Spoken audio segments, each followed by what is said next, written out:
hello, hello, hello, hello, hello, hello. It's Yay, aka MODISHYE, and today I'm going to read my first honors college essay and give you 3 key points that I think you should implement in your next college essay. And stay tuned because I provide what grade I got on this essay.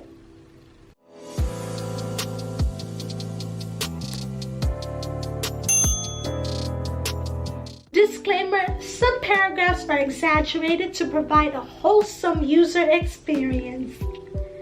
I think I've had a pretty good life. I've always had the opportunity to travel to new places, to meet new people from various backgrounds and try new food, and even fall in love a couple of times.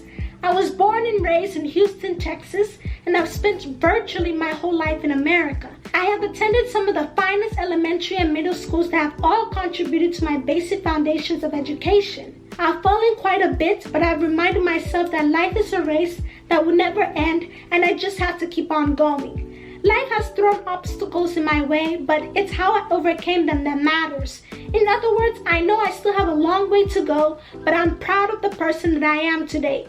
Unfortunately, almost perfect life became a nightmare when my parents decided that I should further my secondary education at boarding school in Nigeria to learn independence and self-motivation when I was 11 years old. I strongly disagreed with my parents because I didn't think I needed to learn independence and self-motivation in a different country when there was nothing stopping me to learn it from right here in Texas.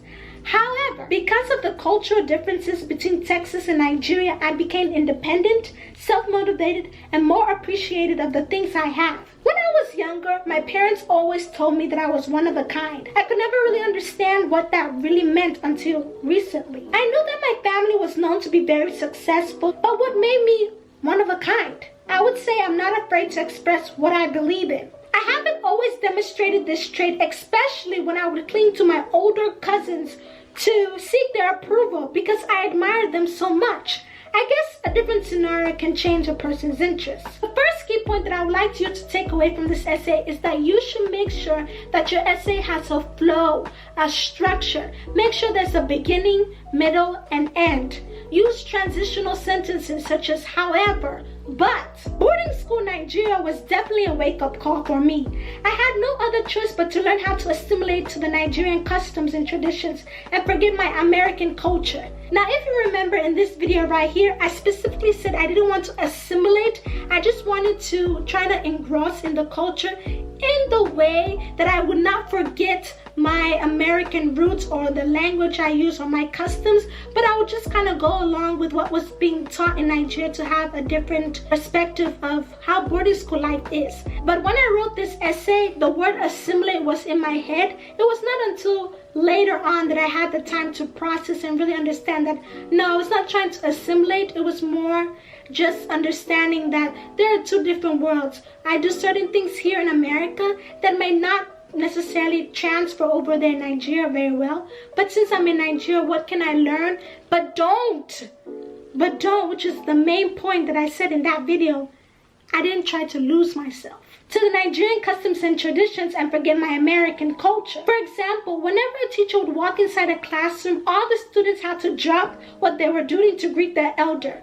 That does not happen in America. At first I didn't mind, but when I was in the middle of doing my homework to avoid procrastination, I began to think greeting my elders every minute became too redundant and obscure compared to my lifestyle in America of just saying hi to those older than me. I was also taught that if you didn't obey the rules, you will be punished.